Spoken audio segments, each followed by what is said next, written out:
ជាដំបូងសូមជម្រាបសួរលោកគ្រូខ្ញុំបាទឈ្មោះនាងសីហាមកពីក្រុង AU54 ថ្ងៃនេះខ្ញុំមក demo អំពីបច្ចេក e-commerce ដែលលោកគ្រូបានដាក់ឲ្យខ្ញុំធ្វើការ hosting ដែលជាបច្ចេក final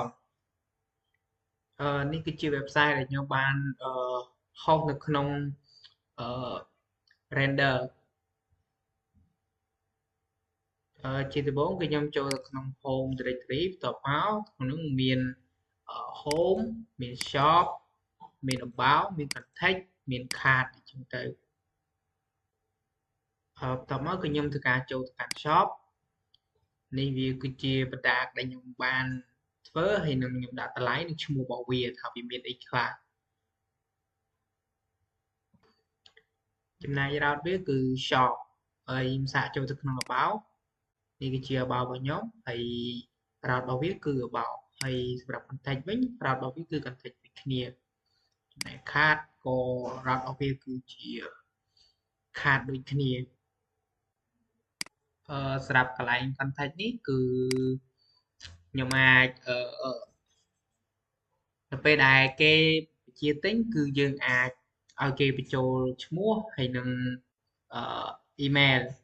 ហើយនឹង message ខាងក្រោមនេះគឺយើងសម្រាប់ឲ្យគេសរសេរថាចង់បានបែបម៉េចហើយ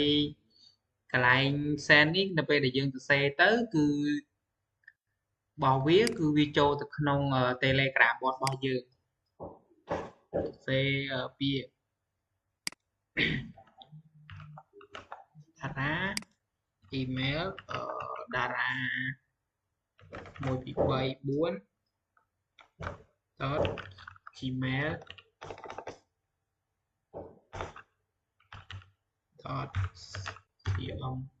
សម្រាប់ message នេះគឺយើងចង់ជាក់ថាជាទេដាក់ដូចជាឧទាហរណ៍ I like or I like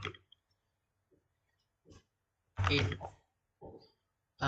នៅពេលដែលខ្ញុំចុច send message ទៅគឺវានឹង load ទៅចូល Telegram bot ប៉ុន្តែរបស់ខ្ញុំអត់ទាន់បានធ្វើខ្ញុំធ្វើហើយប៉ុន្តែវាអត់ load ចូលនៅក្នុង Telegram ទេគាត់ថាខ្ញុំhosting បានតែឲ្យវា load ទៅក្នុង Telegram អត់កើតចំពោះរបស់ខ្ញុំគឺធ្វើបានប៉ុណ្ណឹងគ្រាន់តែ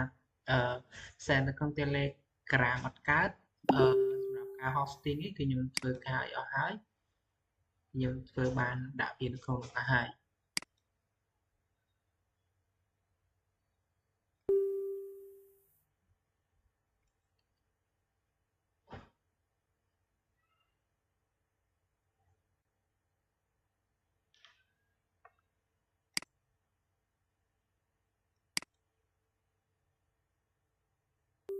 ចំណុចរបស់ខ្ញុំបានត្រូវបញ្ចប់ត្រឹមហ្នឹង